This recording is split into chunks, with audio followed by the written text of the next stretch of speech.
The Alternative Dig Talk. Real issues, real talk. Looking for a pair of shoes? Les Up Stores has a wide range of selection for unisex footwear. We have the best quality of all brands at pocket-friendly prices, and we make deliveries countrywide. Just place your order or reach us on 0772 08 0090. You can also check up at Les Up Stores on all our social media platforms. Les Up, craft your own footprints. Are you craving for that special meal that will entice your taste buds and leave you with lasting thrilling memories? Look no further. Spice Island Bulenga has got your answer. Natural, fresh and delicious juice, the best meals. Don't miss our daily specials from Monday to Sunday. Pizza Wednesday, Saturday Pizza Bonanza, you buy one and take two. Come dine with us and feel the experience. We are located at Prime Shopping Center in Bulenga, Mitiana Road. For inquiries, call us on 0704 11 1720. Spice Island, we treat your cravings.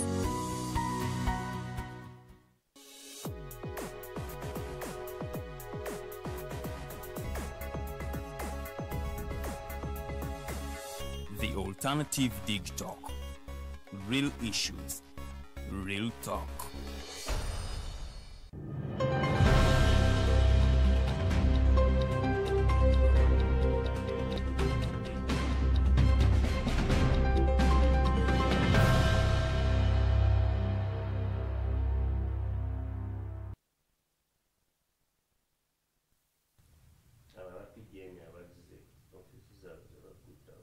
A very good morning, our dear viewer. Thank you so much for tuning in to the Alternative Dig Talk TV.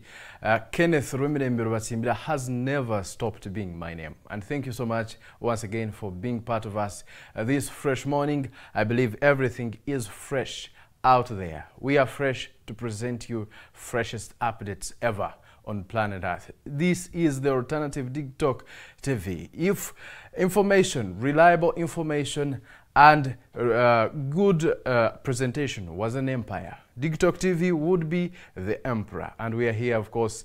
This is the Mighty Drive, Monday to Friday. We do this from 8 a.m. to 10 a.m. just to keep you updated with the current information and tell you what's happening in Uganda and even abroad. This segment is always known as the Mighty Global News Updates in this full show of the Mighty Drive. I do come in here and give you what's happening in the country. We have a lot of stories that are shaping conversations this morning. You do not have to go away.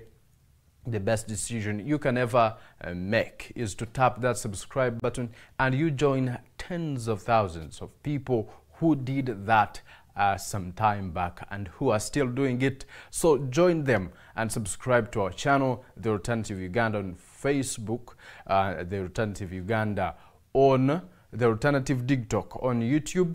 You can be part of us always and get the best information you can rely on to make an informed decision. I believe out there you're having a good day, and if it's not that good, we pray that it goes better. That's why you come in here. At least be happy that someone out there comes to your screen to just tell you that things will be fine, and you have to know what's happening in the country without paying for that service. We come here to present to you what is happening in the country, to tell you matters of national importance, matters that benefit Uganda and the entire world. We are here always to do that for you. So if you love matters of national importance and you prioritize reliable information in this news empire, where we are the emperor of this empire. I mean the news, the reliable news empire. Now let's dive deeper into what's happening this fresh morning.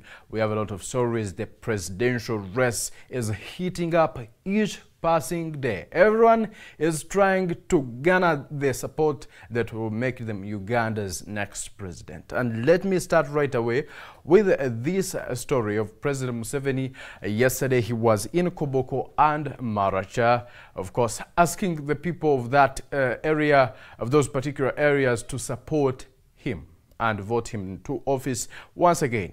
the office that he has been in for close to now 40 years. And he says the NRM government has achieved milestones, and it's now time to reward the NRM government and bring them back into power, such that they can protect the gains achieved so far and contribute to Uganda's success and even becoming reaching that middle income status, which President Museveni and the NRM people say is now just a short distance from where we are. So they are yet to achieve that. That is if Ugandans choose the NRM government once again and they vote them into office. Koboko and Marasha were painted yellow. Yesterday, thousands and thousands of people were there to welcome President Yoweri Kaguta Museveni, who was accompanied by the love of his life, Janet Kataha Museveni.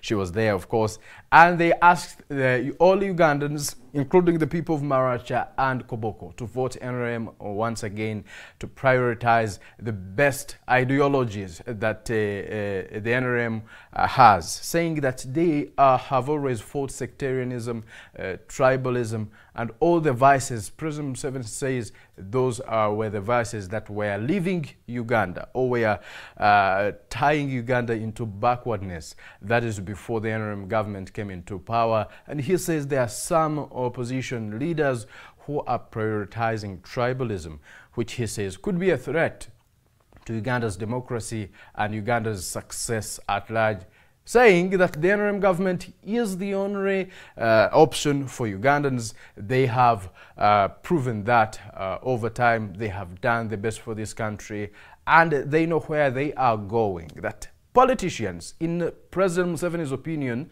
politicians are supposed to be like doctors, that they should understand the human anatomy, the entire body of a human being, if they are to become great doctors.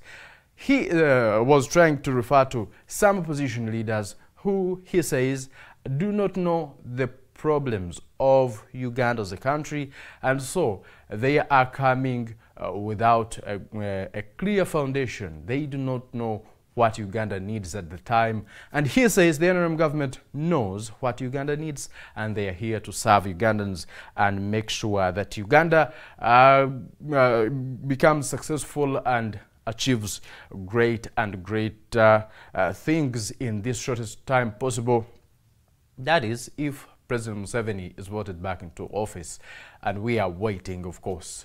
Our eyes are always ready to see what is happening over there, and the moment anything happens, we just rush in the studios here and tell you what's happening from the comfort of your seat, just on your screen. As long as you tap the subscribe button, tap the notification bell, such that whenever we go on a line or whenever we go live, you're the first to get that notification. And if you prioritize matters of national importance, always share to a friend who would love such amazing information that contributes to Uganda's development and even the betterment of the world at large. Thank you. Now let's head to our other story.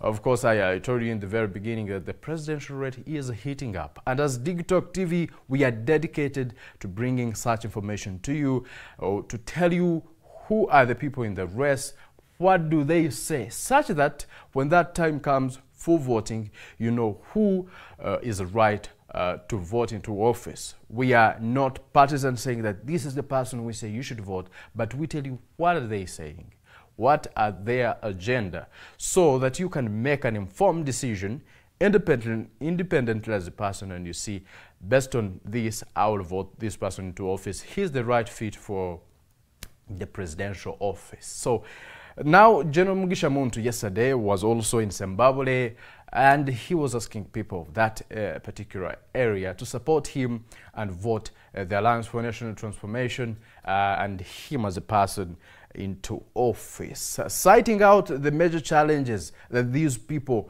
in Zimbabwe face, including poor roads. As you're seeing on that screen, they are trying to push their van, but because of the poor roads that were very muddy with a lot of potholes, transport was difficult. Moving from one place to another was somehow difficult, which Mugisha Muntu said it's a symptom of poor leadership in the country, and that if the Alliance for National Transformation is voted into the presidential office, if General Mugisha Muntu is voted into office, that all of these things will be solved, all these problems will be solved, and that it is time for the people of Uganda to now see the light, and the light which is the Alliance for National Transformation, and vote them into office. He also talked about poor health care, which the locals said was also their major challenge, and he promised that if the Alliance for National Transformation comes to power, all of that will be a gone case. He will solve all of that he has been a leader, he knows what Uganda needs, and he is the right person for this office, in his opinion. And the people, some of them were welcoming him, saying probably this is the time for Uganda to have a new leader, who is General Gregory Muntu.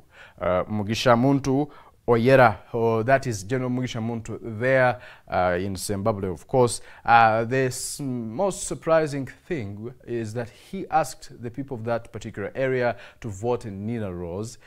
You know, Nina Rose has the NUP ticket, but he said, General Muntu said, for them, as the Alliance for National Transformation, their aim is to see a new Uganda, and whoever comes, much as they may not be from their party, Alliance for National Transformation, but as long as their agenda is to bring the new positive change in this country, they are ready to support them. He said that whether the candidate is having the NUP ticket or any other opposition political party, for them, as the Alliance for National Transformation, they can support him, and they ask all Ugandans to support such a person, as long as their agenda is a new Uganda, of course, with positive change, not just a new Uganda where everything will be worse. In his opinion, he said the Alliance for National Transformation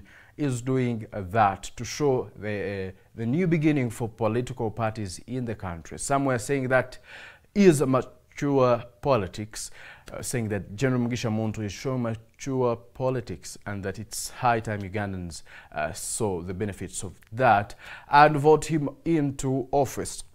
And he probably becomes Uganda's next president, and we are waiting to see who of the 8 male candidates in this race will make it to the top and become Uganda's next president. Now, moving on, Honorable Kyagulanyi Robert Sentamu was also in Kibuku district and Butaleja. He was there to ask the people of those particular areas to support the National Unity Platform and vote him into office. Of course, in this tight race, as I told you, he started by commissioning the party offices in Kibuku. So they were launching their party offices there in Kibuku district. Then he headed to his rally where he asked the people to support the National Unity Platform.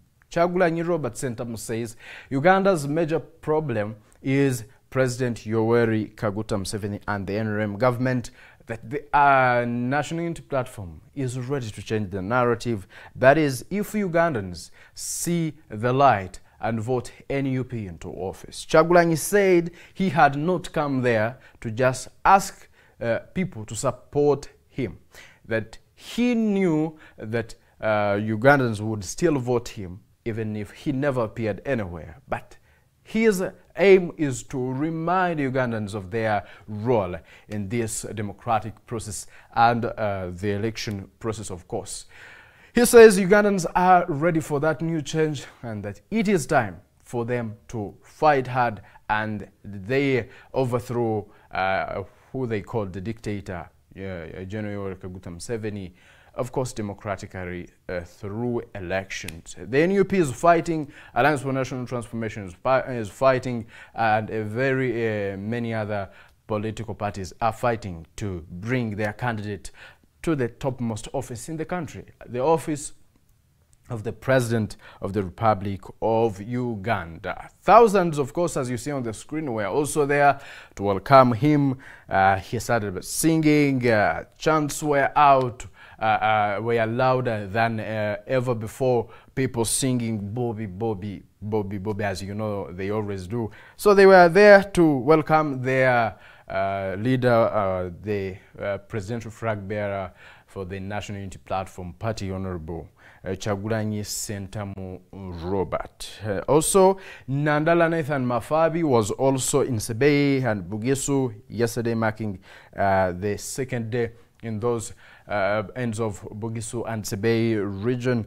He started in Bulamburi, where he reminded Ugandans, the residents of Bulamburi, that the government has always left them behind because Bulamburi is known for the disaster like landslides. So he said the government has not done enough to better the welfare of these people, that the government doesn't think about them, saying that the government has always lacked proper planning. And the Forum for Democratic Change under the leadership of Nathan Nandala Mafabi as the president, if Ugandans choose him, he will better that. He will promote the welfare of the people. He said it is time for now the new government to come in. He promised that in 5 years he would have done more than President Museveni has done to now, close to 40 years in power. That in 5 years his achievements would outweigh those of President Museveni in 40 years. 5 years of Nandala Mafabi, in his opinion, would bring more achievements to Uganda's development, or Uganda as a country, more than President Museveni has done in close to 40 years. Of course, we are waiting. Whatever is said is always recorded, and we'll come back here if he becomes the president and probably things don't go on that well. We'll be here to tell you. Mubaraka Munyagwa, who is the presidential flag bearer for the Common Man's Party, yesterday was in Namutumba asking the people of that particular area to also support him and vote him once again into office of the president. He said, as usual, he has never stopped making crowds laugh. He said that he started by thanking the security personnel, the security officers who were there, saying that the DPC had not disrupted their campaigns, that he had told the DPC and all the police men that whoever disturbed him, or whoever even disturbs him up to now, he will be noted somewhere in his new black book that he bought, where he records whoever disturbs him, such that when he comes to office, he will deal with that person. He reminded the women over there that it's now time for them to get pregnant, because if he becomes Uganda's president, he will take care of their children, saying, go have children, go get pregnant, Mubaraka Munyagwa will take care of the child. Of course, he mentioned other things like improving infrastructure and the economy of the country, and that Ugandans should vote the Common Man's Party under his leadership, Honorable Mubaraka Munyagwa. And he was accompanied by other party officials, including the Secretary General of the Common Man's Party, Moses Bijirwa, and very many other people out there. So it's time probably for the pregnant, or for those women who want to get pregnant and who want to vote him into office, that you do that as early as possible. If you believe he will make it to office, you get pregnant, he will take care of the baby. Those were his words, that he will better the health care, so there will be no more worry about that. Now lastly, the NUP has showed interest in joining the IPOD, the Inter-Party Organization for Dialogue, and people were criticizing them, saying they were speaking ill against the IPOD, saying that the political parties which were in the IPOD were just agents of President Museveni, and that the NUP wasn't ready to join the IPOD. Now, recently we saw a letter that was circulating all over social media that NUP wanted to join the IPOD. Now, yesterday, Honorable Norbert Mao, said that NUP should be allowed to join the iPod, that it's good news, it's a good move for NUP to join iPod, saying that whoever was criticizing that should even stop. People should stop, especially he said the foot soldiers who are trying to show that iPod is bad and the NUP should not join. They should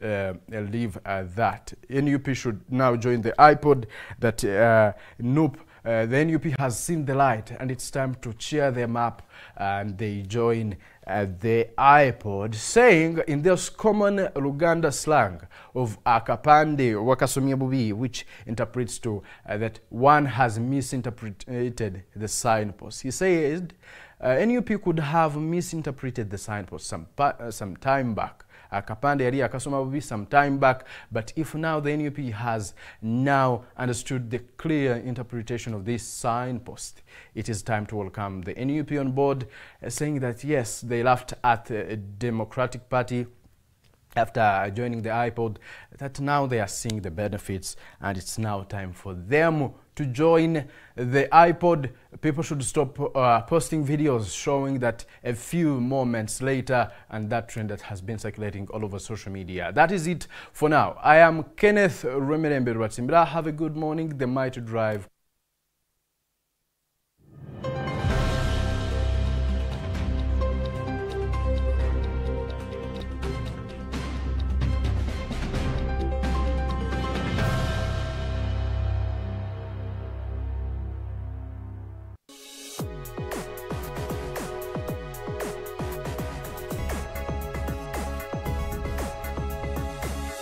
The Alternative Dig Talk. Real issues, real talk. Looking for a pair of shoes? Less Up Stores has a wide range of selection for unisex footwear. We have the best quality of all brands at pocket-friendly prices, and we make deliveries countrywide. Just place your order or reach us on 0772 08 0090. You can also check up at Less Up Stores on all our social media platforms. Less Up, craft your own footprints. Hey Teddy, have you noticed how little attention science and health issues get in the media? Totally, Edgar, yet science information is very important. Yeah, for sure. That's why the Health Journalists Network is here. How can they help? They are a group of journalists dedicated to advancing public understanding of healthcare issues through impactful reporting on health and science. Oh, really? Yes, they meet up every month with scientists and researchers, policymakers, and activists at the science media cafes. They then relay what they discuss to the public. Does that benefit us? Oh yes, very much so. This helps with health and science literacy for a healthy Ugandan society. Okay. I love getting informed about science and health issues. Health information makes all the difference between life and death. I'll look them up and engage them. That's great. They are based all over the country. Oh, okay. That's interesting, and they should be making real impact. They are empowering health communities through journalism. Journalists can save lives just like doctors.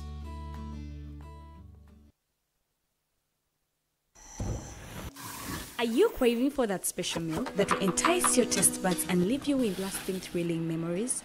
Look no further. Spice Island Bulenga has got your answer. Natural, fresh and delicious juice, the best meals. Don't miss our daily specials from Monday to Sunday. Pizza Wednesday, Saturday Pizza Bonanza, you buy one and take two. Come dine with us and feel the experience. We are located at Prime Shopping Center in Bulenga, Mitiana Road. For inquiries, call us on 0704 11 1720. Spice Island, we treat your cravings. Looking for a pair of shoes? Less Up Stores has a wide range of selection for unisex footwear. We have the best quality of all brands at pocket-friendly prices, and we make deliveries countrywide. Just place your order or reach us on 0772 08 0090. You can also check up at Less Up Stores on all our social media platforms. Less Up, craft your own footprints. Hey Teddy, have you noticed how little attention science and health issues get in the media? Totally, Edgar, yet science information is very important. Yeah, for sure. That's why the Health Journalists Network is here. How can they help? They are a group of journalists dedicated to advancing public understanding of healthcare issues through impactful reporting on health and science. Oh, really? Yes, they meet up every month with scientists and researchers, policymakers, and activists at the science media cafes. They then relay what they discuss to the public. Does that benefit us? Oh yes, very much so. This helps with health and science literacy for a healthy Ugandan society. Okay. I love getting informed about science and health issues. Health information makes all the difference between life and death. I'll look them up and engage them. That's great. They are based all over the country. Oh, okay. That's interesting, and they should be making real impact. They are empowering health communities through journalism. Journalists can save lives just like doctors.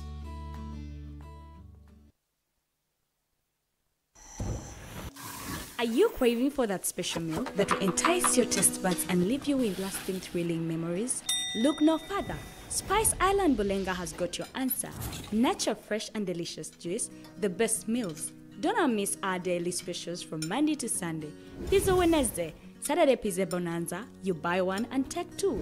Come dine with us and feel the experience. We are located at Prime Shopping Center in Bulenga, Mitiana Road. For inquiries, call us on 0704111720. Spice Island, we treat your cravings.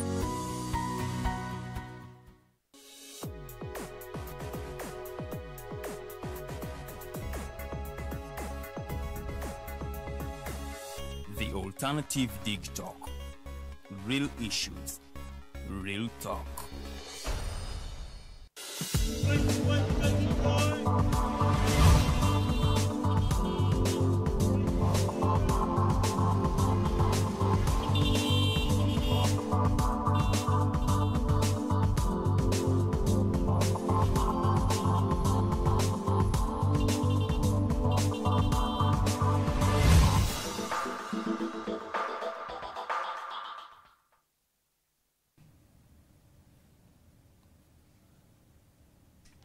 Amacha malungi gwe akedde naffe olunaku olwaleero nkwaniriza nnyo ku program eya Mighty Drive era nga nze omumbejja Luwedde Lilian tugenda kuba twogera nsonga za byabulamu era nsaba gwe munnange atudde ube nga ate link eno gisharingirako omuntu omulala tube nga ate tutambulira wamu nkwaniriza nnyo amacha g'olunaku olwaleero ennaku z'omwezi ziri 14 tuli mwezi ogwa October mwaka 2025 nze omumbejja Luwedde Lilian tugenda kwatambula ffenna okutuuka ku ssaawa 4 ezakalasa mayanzi maze okuba nga negatibwako omugenyi wange olunaku olwaleero era nga ye Dr. Joel Mirembe omukulu ono musawo naye nga ate ebbanga linaye tuze tumukyaza tuze nga twogera ku byabulamu era n'olunaku olwaleero tugenda kuba tukuba tooki mu byobulamu by'eggwanga tukyali mu Independence Month. So ezimu ku nsonga zetu tutunuulira ensonga z'ebyobufuzi embeera z'abantu kati olunaku olwaleero ensonga enkulu gye tusazeewo okukubaganyako ebirowoozo ekwatagana ku byabulamu era nga tutunuulira ebyobulamu nga bwe biyimiridde bw'otunuulira emyaka gye tumaze nga twefuga emyaka 63 kakati omugenyi wange olunaku olwaleero era ye Secretary General wa Uganda Medical Association. Ekitongole kino of course kitaba abasawo mu ggwanga lyattu Uganda but also n'okubeera eddoboozi lyabwe waliwo okunyigirizibwa oba ensonga ezitatambudde bulungi. Twegatteko ku mikutu gyaffe ku Alternative Digital ku Facebook, ku X, ku YouTube, emikutu egyo gyonna gwe kasita otekamu Alternative Digital osobola okuba nga ate otufuna. Teekayo comment, teekayo ebibuuzo, nja kuba nga ate mbisoma. Naye ebyo byonna nga tumaze okubyogera tugenda kuyingirako mu nsonga z'ebyobufuzi. Ajja kuba tubuulira kikyaliko ssaawa zino because nze wenasembera okumanya yali mu kibiina kye NUP era nga yeesimbyewo okukiikirira abantu ba Butambala Mawokota South mu Parliament era nga omukulu ono yali ayagala kujjayo Honorable Nsibambi Yusuf akiikirira abantu beeyo naye wetwogerera tetumanyi kigenda mu maaso kaadi yagifuna kaadi teyagifuna wetwogerera NUP yamaze okubanga eddamu abo bonna aba petitioninga nga bemulugunya ku byava mu kakiiko ak'ebyokulonda mu kugaba kaadi. Weewaawo abantu 9 ndowooza ebyabwe byakyuse naye nga abasobera ddala mu 7 ebintu byasigadde byebimu. Tujja kuba tubyogerako tubuulire buzibu ki obwatuukawo okubanga tewasobola kufuna kaadi. Naye ku lw'obulungi bwa Sheno katuke tutandikire mu byobulamu ate n'oluvannyuma tusale tudde sayidi eyo nkwanirizanya amakya g'olunaku olwaleero. Mwebale nnyo nyabo mukyala Luwedde. Kisooka okupratizing okunkyaza ku the Mighty Drive. Wow. Era abatulaba wamu n'abatuwuliriza njagala obalamusaako linnya n'eddoboozi yenze Dr. Mirembe Nsubuga nga nze Secretary General w'aba Doctors mu ggwanga era nga badde era nga kituufu nkyegwanyiza ekifo ky'omubaka wa Parliament wa Mawokota South nga twagala okulaba ng'ebyobulamu tubijja kwa agenda eyo byogerako obula tuuke wali amasasi we gatokotera tusobole okulaba nga twalayininga enteekateeka namutayiika zetuwandiise zetuze tuwa amagezi gavumenti tutuuke mu Parliament ng'abakulembeze mu byobulamu ng'abakugu mu byobulamu ate ng'abatakabanirizibwa okulaba nti buli omu afuna ebyobulamu eby'omutindo wonna waali nga tafunye kunyigirizibwa kusukkulumi mu byensimbi. So nga nze omu ku abantu abalwanirira ensonga bw'etyo nasaba ekibiina kyange era ne bannange mu busawo ne bannamawokota gyensibuka gyenzaalibwa gyenkulidde gyensomedde bampe space eyo nsobole okulaba nga tutereeza ebyobulamu by'emawokota ate era n'ebyeggwanga eryawamu kubanga ensonga ezo nzitegeera bulungi eri mu kugumuzo. Of course waliwo n'ensonga endala ku parliamentary level zetwetaaga okutereeza naddala ffe ab'emawokota for example tuli abavubi ennyanja baagibagobamu. Ab'emawokota tulina ebintu bingi bye tukola abantu bangi bakyali below the poverty line. So tulina okulaba nti tuteekawo enteekateeka ezisitula abantu baffe ezisitula abavubuka ezisitula abakyala naye ebirooto ebyo biyinza okusanga oluusi okuyimiriramu naye tetusobola bikomya era tujja sigala tubitwala mu maaso. So omulamwa gwa leero mulamwa mukulu nnyo nti ebyobulamu bya Uganda kuba Uganda's health sector after 63 years of independence akagamba akakasemba aka independence kaliko ebibuuzo byetwetaaga okubuuza. Ebibuuzo nga ki? Ekituufu tuli independent twetengeredde kuba mu Luganda ndoza kitegeeza kwetengerera kubeera nga weefuga okwefuga kiyinza okuba kyeki interpretation naye weetengeredde mu kwefugako weetengeredde kwefuga kwaffe twetengeredde ebyaddala. Ekitongole ky'ebyobulamu kyaffe kibuuzo kyobuuza abatulaba n'abagenda otulaba nga tuvuddeko twetengeredde. Kwetengerera kuliko ebintu bingi kuliko ensimbi kuliko obukulembeze kuliko ebizimbe mwoteeka ebyobulamu kuliko bakirayant oba abo abakozesa ebyobulamu bya sekita eyo.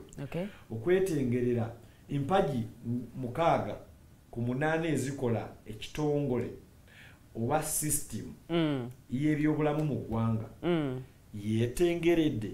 Ebibuuzo bye tulina okwebuuza emyaka 63 baba muntu nga yazaalibwa abatakyali muvubuka aba yafuuka senior citizen mu luboolo tuba tumuteeka bw'aba yazaala mangu ne baba tayazaala mangu aba alina abazzukulu aba alina okuba nga alina waasula bw'aba nga aba alina okuba alina waasula aba alina okuba yeebuuzibwako ku kitundu aba alina okuba be batula akakiiko akaba elders ab'okukyalo alina okuba nga yateekateekedde eddaame lye alina anatera n'okutuuka ku myaka egy'okuretiring. Okusinziira ku gundi ku bagita batya okusinziira ku emyaka egyesalira egy'omuntu omukozi wa gavumenti bannayuganda kwe bafiira giri myaka 63 anti kitegeeza atuuse ku myaka egya life expectancy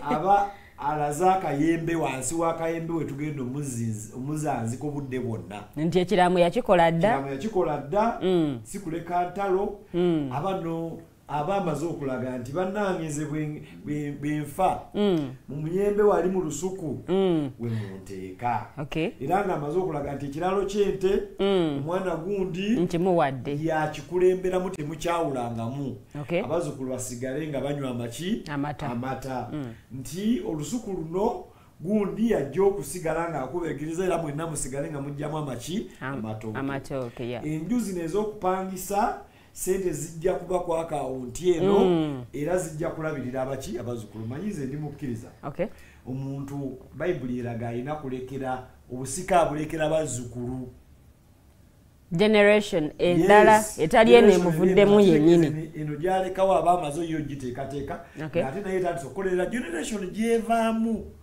okwo kwe kuleka so ekitongole kyaffe eky'ebyobulamu ebibuuzo ebyo byembuuzizza eddaame akayembe ennyumba wekisula abafunamu mu kyo pillars tuli luddawa naye ekibuuzo kinene kyensooka okubuuza bwe bw'otunuulira ebyobulamu by'eggwanga because reports zize zivaayo nga ziraga nti tuli mu kugenda mu maaso tutambula bw'otunuulira population yaffe ekiseberezebwa okuba nga eri wakati wa million 47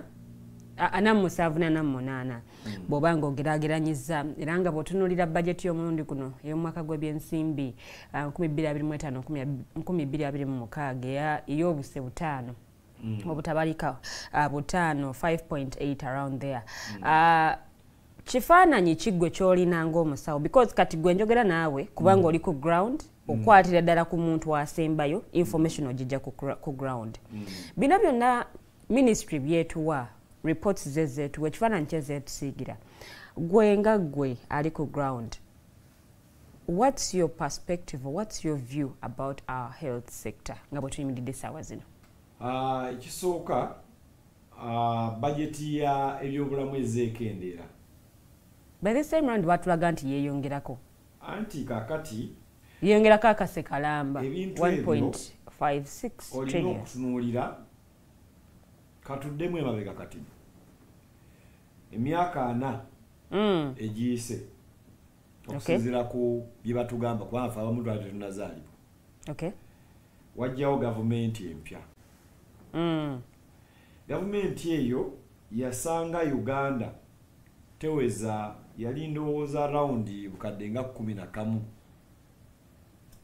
obw'abantu katuli obukadde 45 n'okusukkamu kakati infrastructure eyaliwo nga tuli obukadde 11 tesobola kubanga ate yeemu eriwo nga tuli obukadde 45 okugyawo nga baali bazimba excess ekitali kituufu budgeting sente zetuteekamu tezisobola kusigala zezimu kubanga ne tax base abantu bwe beeyongera ne tax base yeekola ki yeeyongera omwaka oguwedde analysis yalaga nti gavumenti sente zeteekamu directly eteekamu ebitundu ebitawera na 15 ku buli 10 mu health care budget ng'ebitundu 48 tulina kudependinga ku badona nga Donald Trump USA UK ebitongole ebyo bye tuyita mu luzungu development partners oba mu Luganda ffe bye tuyita abagabi b'obuyambi nga byebiyimirizaawo ebyobulamu by'eggwanga ebirala sente we ziva yeggwe olwadde n'ogera ne weesasulira so kakati tutunuulira amalwaliro gavumenti eno yasangawo regional referrals meka kati ziri mmeka ekyokubiri yo ebizimbe bizimbiddwako kubanga amalwaliro agasinga gavumenti n'agaliwo yagasangawo niyo nja tunuulira nti gavumenti yasanga amalwaliro nga galiniko ennyumba z'abadoctors ne bannansi nga abasawo basasula bulungi ojja kusanga kankuwa ekyokulabirako Gombe hospital ennyumba z'abadoctors embeera mwe ziri ne bakuwa room eyo osasula emitwalo 10 tokkiriza kubanga ziri mu mbeera ekyasinga okububi n'ennyumba ezo zaaliwo nga gavumenti endejja nalabako rehabilitation just gavumenti tegikoze nalabako eggulire I think lyali ku mukutu ogwa NTV kang mentioning lyali liraga Entebbe grade A hospital. Kakati amalwaliro agasangibwa kwaga amalwaliro gasangibwawo bwe gaba tegasobola kufiibwako then amapyo zimbagaki lwaki oteeka ssente mu lubowa ng'ate eddwaliro eriri close n'abantu abantu ba bulijjo kubanga lubowa tateekebwawo kuwa muntu wa bulijjo services ateekebwawo kuwa mugagga services ne Nakasero gyali ne Nantikati ne Agakani gyali Dr. Moses sabayo Agakani gyali ne New Women Specialized Hospital gyali bonna bw'oba olinamu nga bakolamu akasente ko nga kawera osogenda ofuna services naye olese kirudu nga currently staffing gaps bw'oba oyetaaga badokita 10 mu unit ekirudu olinawo 3 oba 4 be balina okukola n'emirimu gy'omukaaga abataliiwo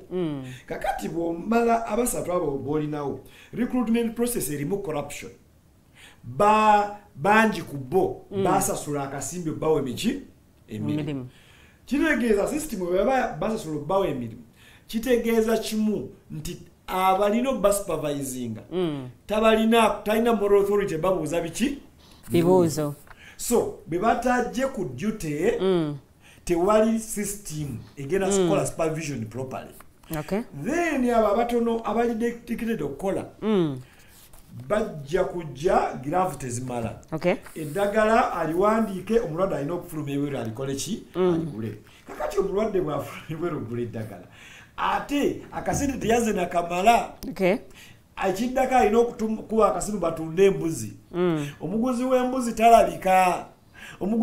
talabika bw'ajja atagula ssente ntono kubanga batundira ku emergency kakati agenda okuleeta ssente ezo ng'obulwadde bweyongedde ng'afa ngabamala bagamba ekirudu buli agenda yafa si buzibu bwa kirudu ng'ekizimbe si buzibu bw'abasawo abakola ekirudu waliwo systemic problem etali addressed.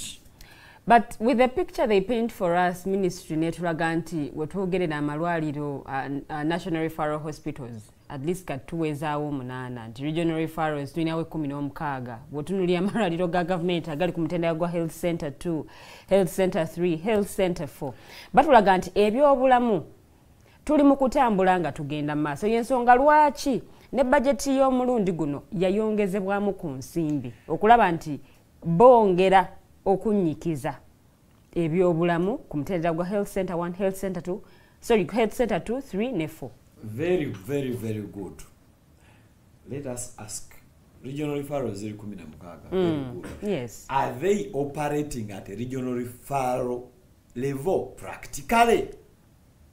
Ngolina regional referral etalina functional x-ray, ngolina regional referral CT scan jeri naye tebali recruiting nga bakozi bagikozesa, tebali recruiting nga ba specialist bagikozesa, tebajiwa material kitegeeza ebaddewo for 5 years netekola. Ngolina regional referral etalina functional ICU facility. Nga ICU beds zoina mu ggwanga teziwera na 10 eza government. Twakiraba mu COVID. Yeah. Si just COVID nakati wekiri. Material equipment but development partners oba abagabo byambi batugabira equipment across regional referrals eza ICU. Nakati most of them have not been functionalized because specialists tebali recruited, but nurses tebali recruited, but staff tebali recruited. There is no budget. 2 years ago FE Uganda Medical Association yes. engaging the government nga tujigamba increasing staffing structure gikyuse okay kubanga luli ku center for nga alina kuba ba doctor babiri ne ba doctor babiri tebamala kusavinga abantu mitwalo 3 mitwalo sora 3 so omujuzo ogususe tukiriziganya nti ba doctor bave ku babiri badde ku batano okay naye emyaka 3 giyise structure yo buli lubayisa budget tebateekawo money tebateekawo sente ku recruiting abasawo abo kyokka population yeyongedde okukula abasawo bali overworked bono genda n'okebera life expectancy y'aba doctors mu Uganda it is lower than the general population. Why? They are overworked. Nti omusawo omwe akola ku balwadde emitwalo 2 kitundu. Okitegera doctor omunajja olunako nalaba patient 10. Ate nga yo World Health Organization recommending omusawo omwe ajjanjaba abantu 100. Okitegera so kisa quality omutindo gw'ebyobulamu. Okay. Ekyo kimu. Ekyokubiri kisa quality y'obulamu bw'abasawo bo bennyini. Because bakola nnyo. Because bakola too much. Kati then bw'otunuulira issues zino endala nze wendi Mirembe kankuwa ekyokulabirako Mawakota South gyensaba okukiikirira. Yes. Maze constituency emazeewo emyaka egisukka 3 naye njagala okukakasa tetulina health center 4 okusinziira ku National Development Plan 2 National Development Plan 3 ne 4 eyasembyeyo okuba released buli constituency erina okuba ne health center 4 kuzina ebibiri mu omukaaga ze tulina temuyinaamu mmwe ab'Amawokota South. Kakati ekyo kitegeeza kino nti gavumenti ffe emyaka 3 tetuwangayo dokita n'omu.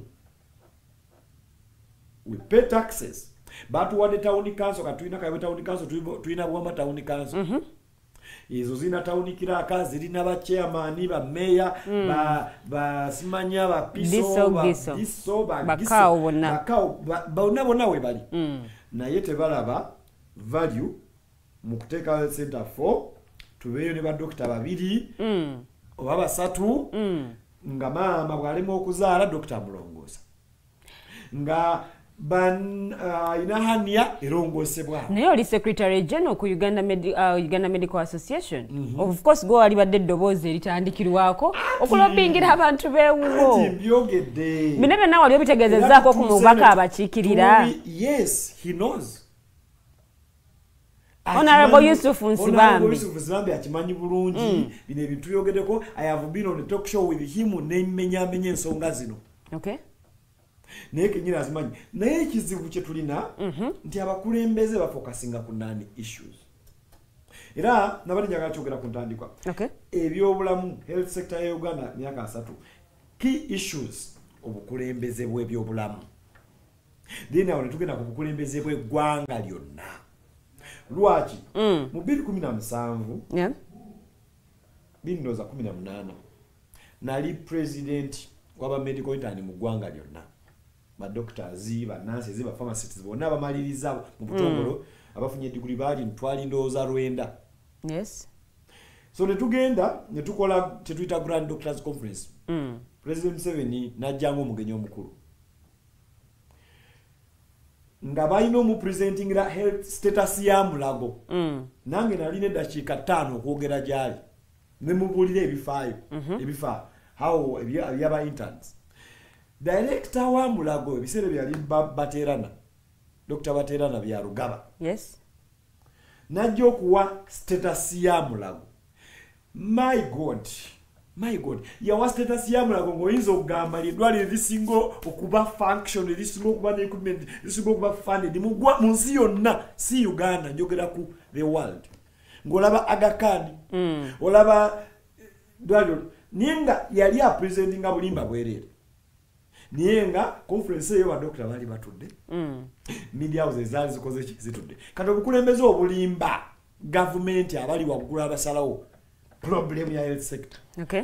Kakati obuzibu nti bano bakola obulimba bonna kubanga president li aba appointinga tulina okudecentralizing emirimu gino gikeno wansi ng'omuntu agenda kwogera exactly ekituufu.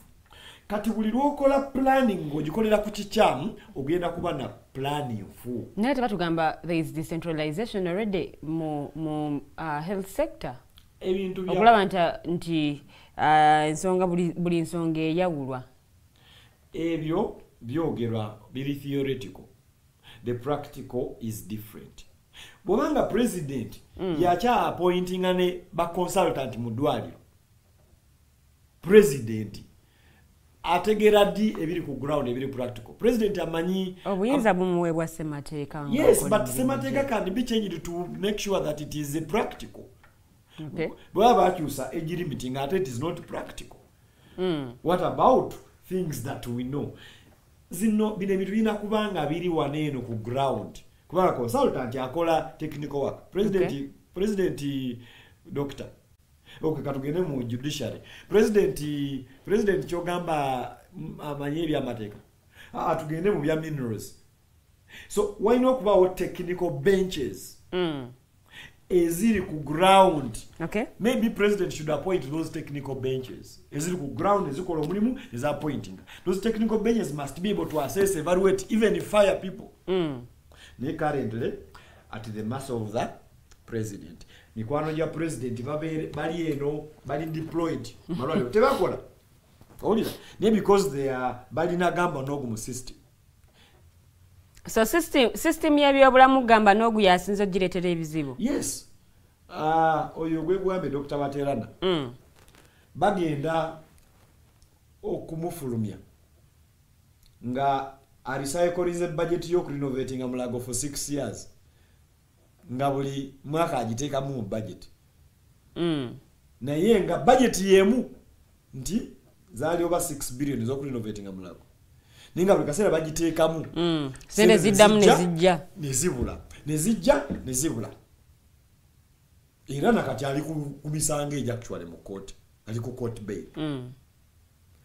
Kakati obuzibu health sector abakuguwe bali eyo progress training is ongoing.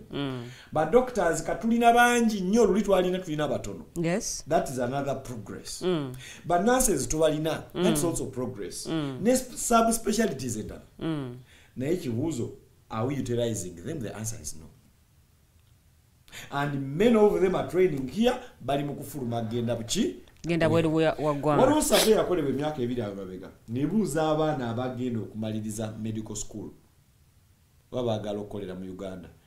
Over 60% bagamba bagala genda bweru.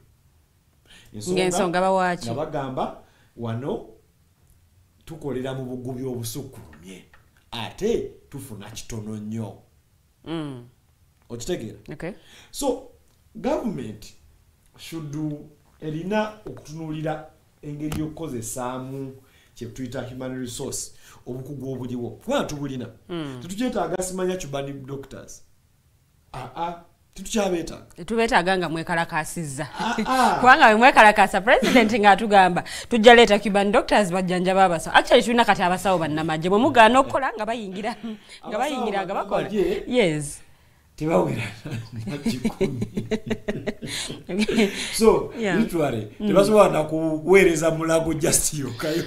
But when we look at the Uganda 63 years ago, don't you think waliwo ebikyusemu nti kati bw'otunuulira ensonga y'okugema obulwadde ng'obwa polio saawa zino bulinga obulinnyiddwa ku nfeete akawuka akaleeta mukenenya waliwo obujjanjabi obuze n'ebimu ku ebyo bisobodde okutuukibwako nga bwe tugambye nti amalwaliro geeyongeddeko mutendera ejjenjawulo. Tewali agambye nti tewali kikyuse. Waliwo ebikyuse bingi. Era waliwo ebirungi bingi.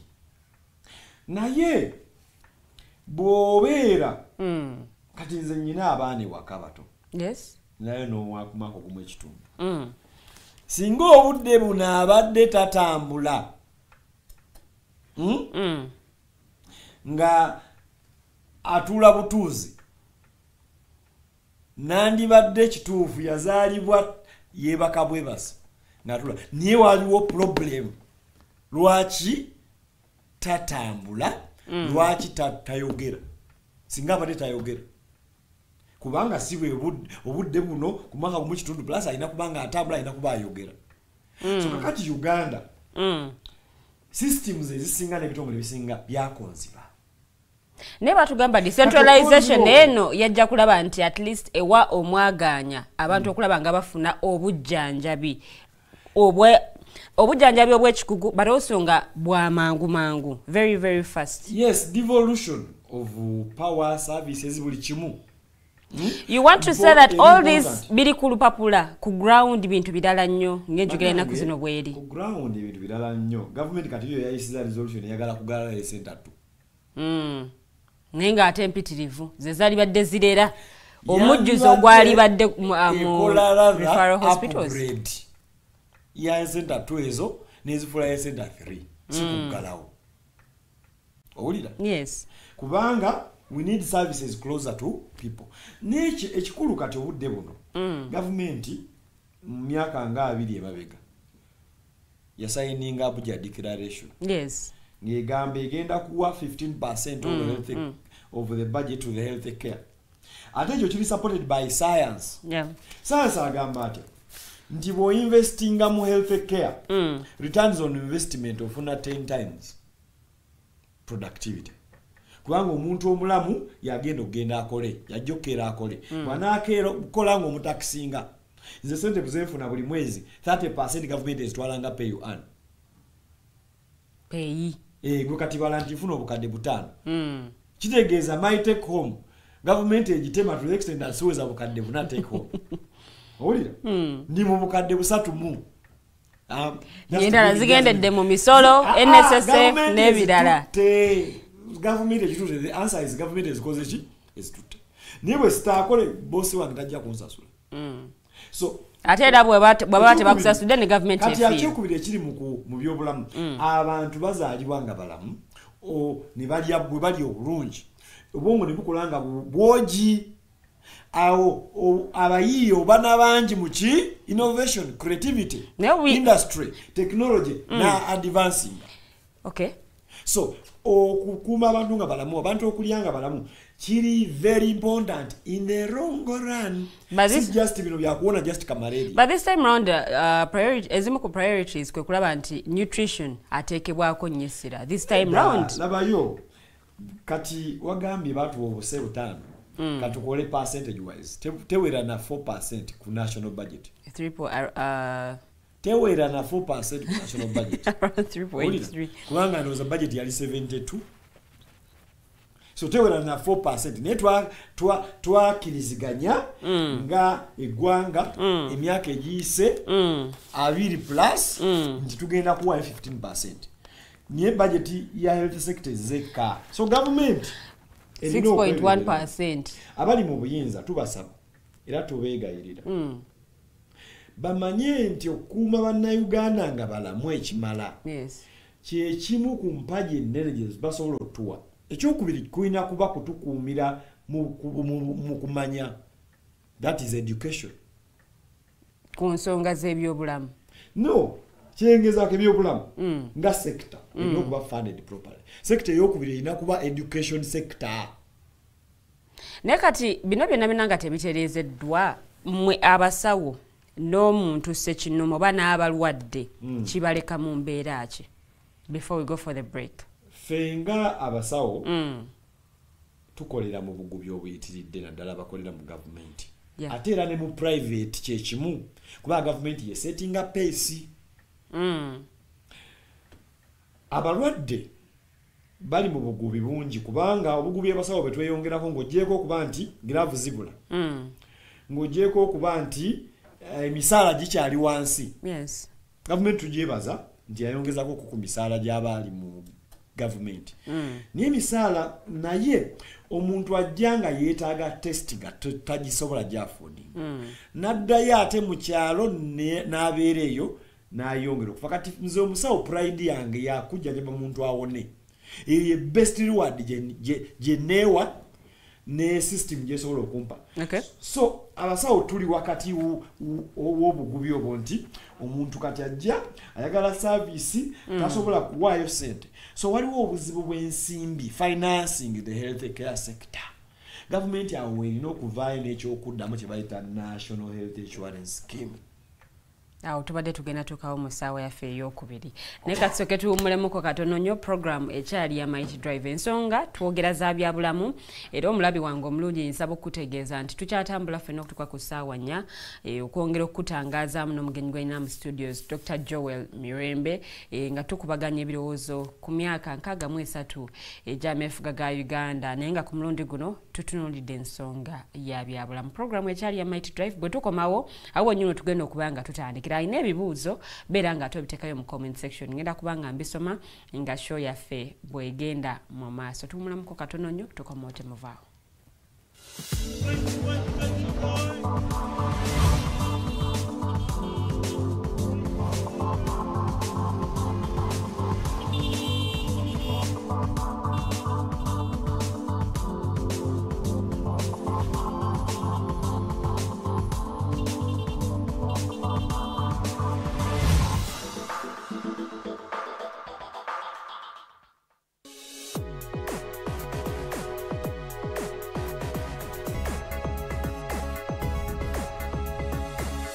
The Alternative Dig Talk. Real issues, real talk. Looking for a pair of shoes? Les Hub Stores has a wide range of selection for unisex footwear. We have the best quality of all brands at pocket-friendly prices and we make deliveries countrywide. Just place your order or reach us on 0772 08 0090. You can also check up at Les Hub Stores on all our social media platforms. Les Hub, craft your own footprints. Hey Teddy, have you noticed how little attention science and health issues get in the media? Totally, Edgar, yet science information is very important. Yeah, for sure. That's why the Health Journalists Network is here. How can they help? They are a group of journalists dedicated to advancing public understanding of healthcare issues through impactful reporting on health and science. Oh, really? Yes, they meet up every month with scientists and researchers, policymakers, and activists at the science media cafes. They then relay what they discuss to the public. Does that benefit us? Oh yes, very much so. This helps with health and science literacy for a healthy Ugandan society. Okay. I love getting informed about science and health issues. Health information makes all the difference between life and death. I'll look them up and engage them. That's great. They are based all over the country. Oh, okay. That's interesting, and they should be making real impact. They are empowering health communities through journalism. Journalists can save lives just like doctors.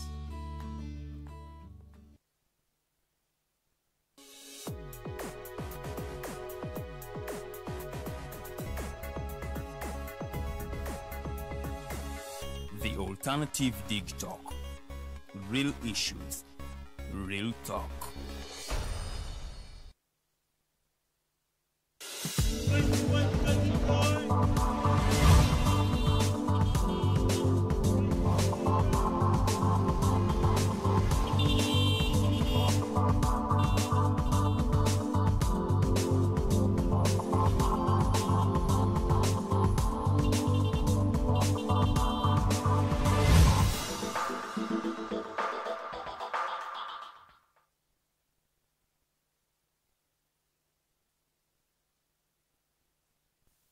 Nkukulisaayo nnyo mukuwummulamuko katono nnyo programu ekyali ya Mighty Drive naye njagala doctor atugambeko ku national there is a scheme he said, I'm forgetting the name to mention it right, but agenda kuba gitubulyako mu ssaawa yaffe ey'okubiri kyennyinza okugamba beera nga ate oteeka mu comment section ngenda kuba nga nzisoma nsonga za byabulamu ze tuli mu kuteekako amaanyi oba ze tuli mu kuteekako essira. Ndina omusawo mu studios era ajja kuba atubuulira ebituli bino byonna byayongedde okulaga ebiri mu health sector yaffe nga eggwanga bisobola bitya okutereezebwa newankubadde nga ensimbi ziteekebwa mu mu ministry eno zikyali wansi okusinziira ku bo kubanga konyeko ku nsonga ya underfunding naye nga ate bw'otunuulira ku mulundi guno ate ministry ya finance eri etulaga nti at least budget y'ebyobulamu eyongezeddwamuko ku nsimbi bw'otunuulira budget yonna yonna ey'eggwanga nga yo ministry efunako ebitundu 6 ku buli 100 weewaawo kiraga nti tulinako wetusenvudde ensonga z'okulwanyisa obulwadde oba giyite disease control nazo ziteekeddwamu nnyo omulaka okulwanyisa obulwadde obwa mukenenya nabwo buteereddwamu nnyo omulaka weewaawo bino byonna ministry tulaga nti tuli ku mulamwa oba tutambula tudda mu maaso newankubadde nga Dr. Joel ye ayongera otusigira ekifaananyi nti mukyalimu ebibimira bingi ebyetaaga okuba nga bikolebwako kakati ffe show zino tuzireeta oba tubeera nazo okulaba nti tuleetawo enkyukakyuka mu ggwanga but also n'okuaddressing ensonga eziruma bannayuganda era n'okuba nga tuwa way forward oba solution ku kusoomoozebwa kuno oba ku nsonga zino zennyini so tusaba okozesa comment section ku pages zaffe ku alternative digital ku Facebook ne YouTube X Instagram tube nga ate tutambulira wamu Dr. nkomyewo gy'oli nsonga ya underfunding eno mugiremeddeko nnyo ng'abasawo especially wekituuka kukuba nti ensimbi ze mufuna oba oli awo si zimwalibadde mufuna naye n'embeera mwe mukolera mukola nnyo okulaba nti n'abalwadde at least bavaawo nga bwe bazze kampa ekyokulabirako ensonga ya underfunding eri nkulu olw'ensonga mu mulembe gwe tulimu buli kimu kyetololera ku ssente buli kimu kyetololera ku ssente tewali kyogenda funa nga totaddemu ki ensimbi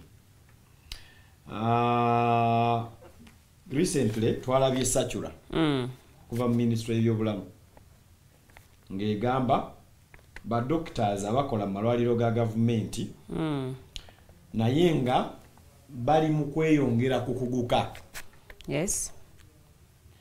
tegenda kubasasula allowance zaabwe naddala abo bw'aba ali mukozi wa gavumenti abalala bw'oba ali refugee ne categories endala kati niweebuuza ekibuuzo oyagala omuntu ajjanjabe bannayuganda mu ddwaliro lya gavumenti ng'ate akolera buki bwereere kyokka bano badokita benjogera ku kategore yaabwe babayita ba senior house officer mu lulimi olusawo house officer kitegeeza obeera ku duty 24/7 naye bw'oba ogenze kunaaba owummuddemu kulya mmere akasimu kakkubiro waaye nti oli luddawa komawo tonnyonnyola tokola koki omuntu eyo process egiba emyaka egi ekitono toyagala musasula naye oyagala akole ku bantu ng'enjala emuluma oyagala akole ku bantu ng'atali shuwa oba rent wasula yasasuddwa oyagala jjukira ku mulimu takyakola kitegeeza takyafuna ssente naye ono omuntu mukulu by the way alina abaana alina omukyala baba musajja alina obuvunaanyizibwa mu community mbaga bamusuubira ku fundraise kusindika mitwalo 5 naye nno gavumenti yali basasula obukadde 2.5 naye busala nekafuula kamu kati ate n'akamu akeyagala kakola ki eyagala kasala naye tewali mu nsi yonna bino gavumenti byeproposinga gye biri nebeziba zino nsi za America UK Kenya in fact Kenya for example intern doctor kitegeeza doctor amaliriza naye akyali mu kugezesebwa kugezesebwa tukuyita kukakata lwe luganda olutuufu kukakata kitegeeza okola ekintu ng'okimanyi wabula ofuna experience so intern doctor aba afuna just ki experience Kenya intern doctor sente zibamusasula zisinga zibasasula specialist asookerwako Uganda ne wano gavumenti eri mu kufigitinga obulabo bemusasula akakadde keki kesente n'akakadde ako kamu just eri mu figitinga naye Kenya bamusasula obukadde 7 ate eyo take home waneeno specialist bamusasula obukadde 6 ate gross pay tekunavaako misolo tekunavaako peyi tekunavaako NSSF yakati n'ogamba tuvuga livansi oba tugenda maaso bado ekugamba wane bakoze rankings nga Kenya mu East Africa mu mawanga gonna 8 etuli waggulu nnyo eri ku level za South Africa mu health care system ne technology n'ebintu ebirala byonna ku byobulamu naye nga emyaka 4 mabega ffe twali waggulu nga ffe tufuga East Africa mu byobulamu byenjigiriza buli wamu so kitegeeza ate ffe tuvuzeemu reverse ate ba neighbor batuyisizaako eggaali tulina kati okoppa ba neighbor ate abatuli maki mabega. We must take a humble pie and look at what Kenya yo biki byeri mu kukola mu butuufu obukulembeze kituufu ebukyusa babega myaka 10 at least bali sure but betuddawo biki byeri ne byenjawulo basa training kubanga kati ffe tulina challenge ntana lewano university nyingi esomesa abasawo ba doctor labu ba nurse kirungi naye omutindo guregulated ekimala okutuwa abasawo abo betwetaaga nga tulishuwa bunasindika omusawo ekapera byo ekaramoja nga tetuliyo ffe ba consultant ffe ba doctor babadde banga dene anajjanja bulungi muna Uganda ali eyo okusinzira ku training ya ISM oba amatendekero gafuuse gakolera mu nsimbi government erisa amatendekero gafuuke gaba businessmen and women ekyo kigenda kusabanso omutindo gw'abasawo tuli mu free market economy ati free market economy naye bino bya bulamu bwe bakulongoosa obubi n'ofuna issue osobola okufa ate bw'ofa tujja kuziika tujja kudda kyo kyanjawulo ekinnya bwe kijja mu luguudo kijja kukutula emmotoka yange naye ekinnya ekyo kisobola okuba repaired tomorrow n'emmotoka esobola okuba repaired naye obulamu tebuddawo so kyobola international obulamu bulina systems zanjawulo kyobola waliwo mandatory internship oba kiki bwe batokoze internship tolina gyo practicing medicine internship eyo si government totally qualified ebiwandiiko byonna obirina obuyigiriza obulina transcript ogirina university certificate ogirina naye bagamba gende wa Dr. Mirembe Joro awezezza kati emyaka 7 mu sekta y'ebyobulamu osokole ng'ajja n'akebera ku byokoze nga wali kumpi osobola omukupira omugamba waaye wano mpulira tukoze ntya nga ndaba ndi stack ng'ali kumpi eki awo okola mirimu gyo naye ali kumpi awo ekyokubiri bw'omala ogikola ajja kujja ayitemu alabe bye wakoze bw'abaawo ekyokwongeramu akigambe nti wano yongeramu bw'aba ekyokutula agambe wano kino kijjeeko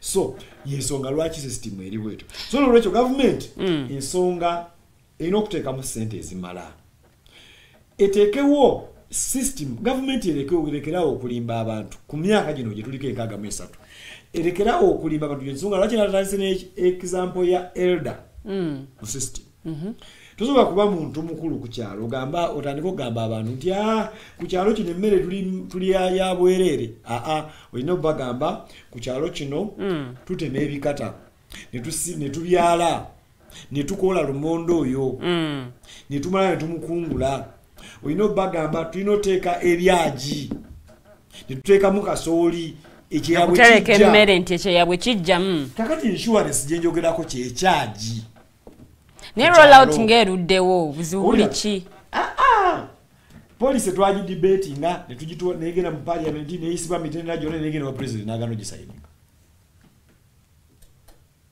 tukyali awo era yaje corona abuza insurance mujagazaaki president okubuza insurance oba kituyise ekitavu kyensimbi eziyamba abantu abatalina nsimbi ku accessinga byabulamu kiringa okubuuza nti lwaki mwagala ebyagi ku kyalo okutereka emmere nga kasooli ng'obulo nga muwogo omukazi ng'ate twesiga enkuba nti ejja kujja nga tamanyi nti wajja kujjayo ekyeya mu kyeya emmere yentereke gye tukozesa kitegeeza eyennono n'abataasoma abedda baali bagimanyi era ensi zonna ne World Health Organization ekitongole ky'ebyobulamu mu nsi yonna zigamba zikubiriza buli ggwanga lina okuteekawo system eyo naye system eyo bwe tugiteekawo ng'eggwanga ne communities fe tugenda tandika kituyitize Mirembe jo insurance scheme nga tugenda tuli mu giteekateeka kugitandikira abantu ku kyalo bantu bayiga okweterekera nga beterekera bya bulamu such that bw'ofuna obuzibu attack bwejja tosooka kunoonya kutunda mbuzi embuzi ojja gitunda oluvannyuma okuzzaawo zino ensimbi naye zo zibe nga weeziri oleme kufiirwa mwana wo oba gwe kennyini kubanga okyanoonya otunda ettaka wejjanjabise gavumenti ekirala erina okwemployinga abasawo kubanga abasawo we bali luli yali egambe bajja bweru babbe baana ba wano fe ba Dr. Mirembe Joro Nsubuga n'abalala weetuli nze for example njagala kugenda kujjanjaba abantu b'emawoko nimba jjanjabire wateri health center for ya government ate neetaaga okujjanjabira ku level nga waliwo theatre wesobola okulongooseza abantu iyo nakugukamu njagala ngene zijjanjaba abantu b'emawokota owulira kubanga olulimi lwe boogera lutegeera abantu abo issue zaabwe nzitegeera so kakati gavumenti employinga abasawo abamala ekyokubiri gavumenti erina okukkiriza nti tesobolayo nga yo financing health care alone era gavumenti erina obuulira abantu bino byewandika malalo ga gavumenti biweereza bwabwerere erimba si bwabwerere kubanga at the end of the day abantu basasula undercover ensonga eyo entwalidde ddala ku nsonga y'obuli bwenguzi but also babuyita buli bwanguzi okuba nti abasawo nammwe mwennyini temukyatuukiriza buvunaanyizibwa bwammwe nga tewali ssente nti omulwadde ajja kujja akunnyonnyola ekizibu ky'alina omugambe bw'oba oyagala obuweereza bwe buti ne bwe buti nti bw'oba oyagala sikaani ojja kubanga oteekawo at least ssente bweziti ne bweziti nti mubajjako n'ensimbi nga batuuse malwaliro ga gavumenti ate nga gavumenti etugamba nti obujjanjabi bwonna bw'oba ogenze mu malwaliro gano aga gavumenti bwabwereere gavumenti erimba bujjanjabi si bwabwereere kubanga ne Mulago National Referral erina price list ya services private oba ne public erina price list ya services so gavumenti erimba abantu obujjanjabi busiki bwabwerere gavumenti erina okugamba abantu obujjanjabi mu government facilities bulina kuba bwa ssente ntono kubwa outside kiki ekibasabisa enguzi nga mugenda okujjanjaba abalwadde nkyamalayo kati for example scan Mulago ya $5 kwejeetaano ya mitwalo meka etandikirwako ya mitwalo meka ne mugamba omulwadde nti kati yongerako emitwalo 5 ezange ez'ekyemisana CT scan etandikirwako ya mitwalo 15 owulira yes gavumenti kyewa ekyobwerere mu government hospitals consultation n'ekitanda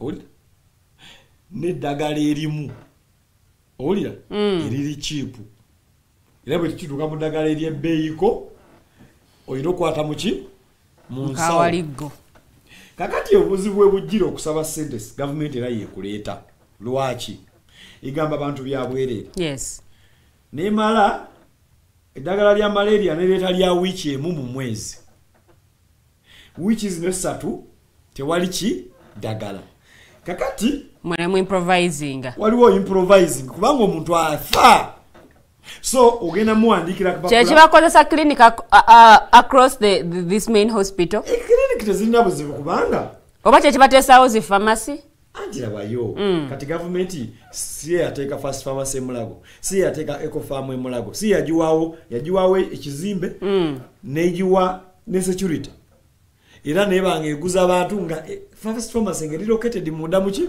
Mulago eco farm ngeri located munda muki Mulago twamala kukyogerako nnyo nekyogerako nnyo gavumenti neswala nezijjawo bwe yazijjawo first pharmacy negiwa ettaka wabweru wa Mulago nezimawo oguzimba ogunene temugulabanga kimugamba oguzimbo ettaka eryo lyalina ly'abannansi union y'abannansi yo first pharmacy nezimawo oguzimba ogunene so oli we yabuukira nammwe we mubuukidde no gavumenti yeebuzaabuza reality is ebyobulamu byakusasulira biba byakusasulira tubisasulidde tutya nga tunyigiriza muntu wa wansi kyekibuzo tulina okuddamu amaloboozi amalala gajja gagamba nti mwe abasawo mukweka eddagala so that abalwadde bano batuuka okulibuuza omulagirira pharmacy gye wakola across oba bwalema okufuna obujjanjabi omala waneeno mu ddwaliro n'omusindika ku kliniki yo ebyo byonna bagamba abasawo mwe mubikola anti kakati ekisooka on a large scale yes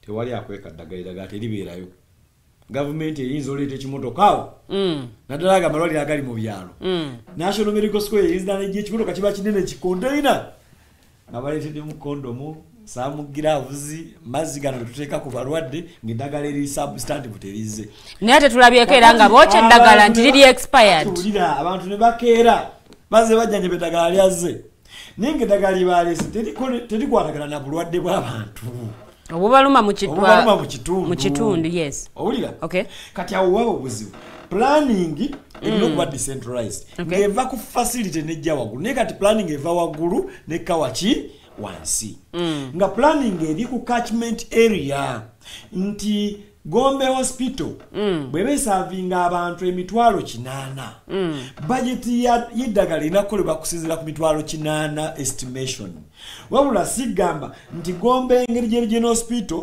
tugisuubira osavinga abantu mutwalo kyokka Butambala district mweri already esukka abantu omutwalo district eraje savinga Mpigi erimu abantu emitwalo 3 district eraje savinga Gomba erimu abantu emitwalo 15 owulira kati ate catchment area eyogera birala era wano owulira ennaku zino bagamba akapande wasome kaki maji kati akapande kasoma maje government yesoma maji so government erina okujja ku ground ne tukola enteekateeka oba budgeting planning eva kati guno gwe mulimu gw'aba MP okay guno gwe mulimu gwa National Planning Authority guno gwe mulimu gwa census survey zino census tugikola niye results tuzikozesa okwi-influencinga figures zetweka mu budget because bagamba eri mukula ku bitundu 3 n'obutundu 3 annually economy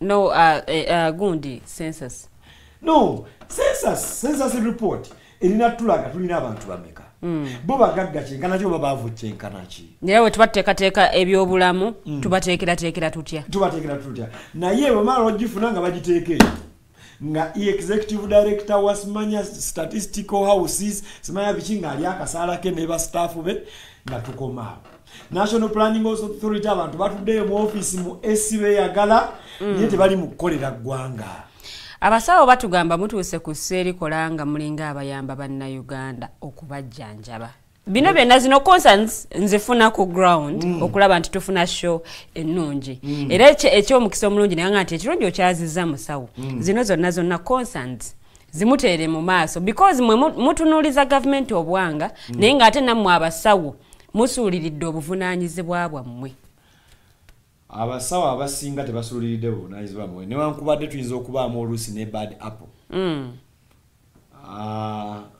Muganda agamba mulyamamba abomu navumaganya ekika era oyinza okuba n'ekibbo kyo nga kirimu ennyaanya ennungi nyini mubamu ennyanja ki evunda nti kati mwe abasawo abakugu kanyongerezeko na kano era buvunaanyizibwa bwa gavumenti okugyamu ennyaanya envundu Dr. Joel nammwe abasawo abakugu nti obuvunaanyizibwa mubusudde ba interns bwe bajja bemukwasa buli kimu mbaddeko ku malwaliro ag'enjawulo of course nga ngezaako okukola okunoonyereza kwange Kawempe Referral Hospital especially wano awaterekebwa abaana abazaaliddwa nga tebanneetuuka ne weesanga nga munda embeera si nnungi but also n'abaana abamu okuba nti obutanda obuliwo obumu bwakusasulira nti oba tolinaawo kasente omwana osobola omutuuza wansi naye ng'ate azaaliddwa nga tanneetuuka ekyo kituufu niye ntani doctor yali responsible kuleeta obutanda mu ddwaliro intani doctor tali responsible naye ate yalekeddwa okuhandolinga abaana bano ng'omusawo omukugu ate yaali eri atudde wansi nagambye abasawo abakugu baliwo 3 aba experience for example nganze walina okuba 10 gavumenti currently erinawo 2 3 kati ono doctor kakata yasitinga mu gaapu y'omusanvu abataliiwo. Kati kiregeeza ono dokita abaddewo alina obukugu alina kubanga amonitalinga bano badokita abakakata bye bakola. Otherwise intern doctor ono bw'ataba mu ddwaliro lya gavumenti ebizibu biba bingi abantu tebafuna bujjanjabi. So intern doctor ono ali very vital. Ono foot soldier, ono frontline fighter.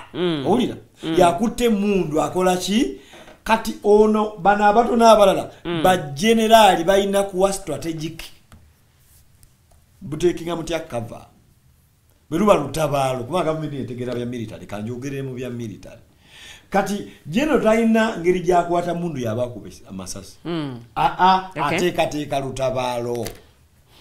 Well, njagala to transitioning ku mulamu omulala, but before we transition, are there any policies that you would love kubanga zitekebwa mu byobulamu byaffe okubanga biterera oba reforms ezeetaaga okubanga zikolebwako? Because kino kijja okulaba nti wedging a way forward of how this issue about these issues, about these concerns can be tackled for the betterment of our country. Kano kasali mu katambuzi katuke ku MP aliko naddako MP wawa maokota across the country ni maokota honorable Yusuf Swamba yakasindikira kamusindikira yaliko naye abalonzi bajja okusala waddako naye njogera ku national issue kati national issue esukka maokota south parliament eddako okuyisa budget yonna muyambe y'omuntu wa wansi for the first time. Ebbanga lyonna mwewadde salary increment, ebbanga lyonna mwewadde obukadde 10, ebbanga lyonna mwewadde service award, tetubalinaako obuzibu. Ninaffe mutuyambe y'omulundi gutya gumu mugaane okuddamu okuyisa budget nga bino tebikoleddwako kumpi y'obulamu. Ekisooka okugyawo ban recruitment of doctors and other health workers across all health facilities in the country. The new structure of staffing in government facilities provides for 4 doctors at health center 4. Provides for 3 doctors at health center 3 and other increment. And that increment was informed by the population explosion we have had as a country. So please don't approve the budget until when money is included to fill those spaces in the new structure. 2, please don't pass the budget until when the National Health Insurance Scheme is passed and implemented. It must be provided resources for implementation. Otherwise, we voters are going to die. But don't forget, we voters use the same roads with you. Owa boda bodo oyo bw'anaaba alina sukaali nga tamujjanjabe bulungi ajjaba avuga ng'ojja okutomera naawe ogwe kabenje mu motoka y'ebbeeyi ofe. Bw'onooba tofudde nga tonaakuyambi ambulance eneekutwala ejja kuba teriiwo otuuke leeti era okole ki ofe oba ofune damage ennene. So tubasaba do for us a favor for the good of the health care system of the country. Pass the National Health Insurance Scheme, increase the national budget for health care to at least 10% of the national budget, whatever the national budget will be. 10%. Staffing levels ziri very there. Ku myaka 63. It is time you act for the voters in the interest of the voters. You will benefit, we shall all benefit. Then tujja kuddamu tubalonde basebo ne bannyamu. Key priorities mu this mu mwaka gw'ebyensimbi guno mu byobulamu 2025-2026 mwalimu okulaba nga functionalizing health center 4s. Endala nega nti strengthening primary health care and community services. And I scaling up a national e-health infrastructure And again, improving nutrition and reproductive health programs.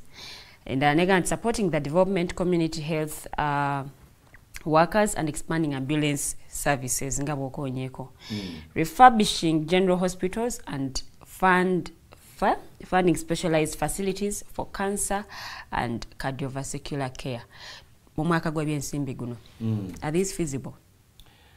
They are all good. They are all needed. But the question is, Ogamba, functionalizing health center force, what does that even mean? They are very ambiguous. They are not specific. You need to be specific. Functionalizing health center force, because I attended the national budget conference for the budget process that's ongoing. Myself, personally, I represent the Uganda Medical Association. And actually, I reiterated the same thing I'm going to say here. The document was very big, but then we asked them, what are the specifics? Target SMART goals, objectives. And they didn't have them. Okay. So, when you say functionalizing is for good, tell us, every constituency will have a center for. We shall recruit 5 doctors for this, for every so far to now 206. We shall, but they are not operating at the center for level. That's the problem I'm trying to say. Because they don't have the facilities, the human resource, the equipment to operate at that level, the budget.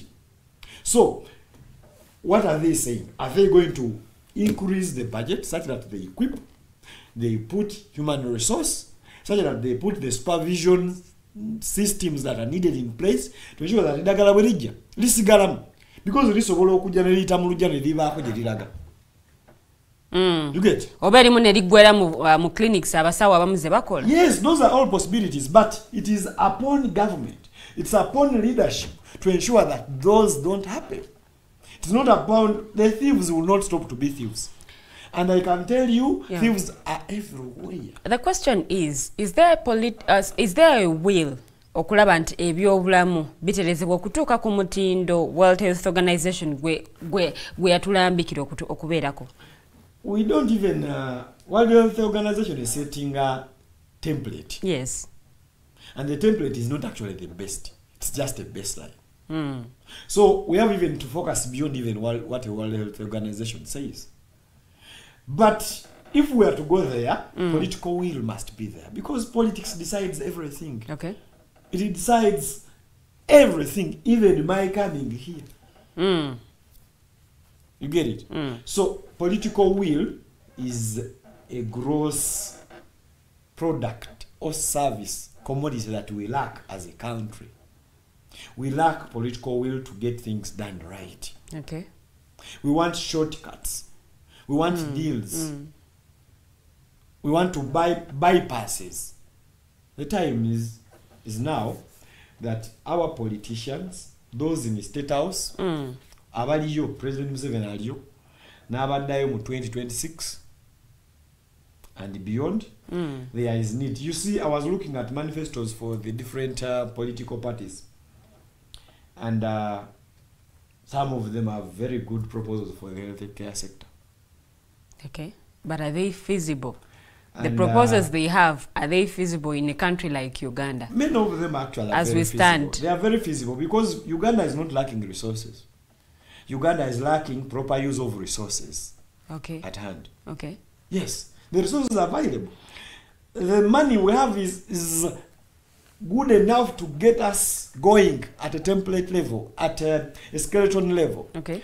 But what we lack is will to use it to put it to the right priorities, will to implement those priorities. That kind of transparency, that kind of servant leadership, that kind of people-centered leadership, that kind of service above self is what we are lacking in the technical leadership and the political leadership. Even the technical leadership has very many questions to answer.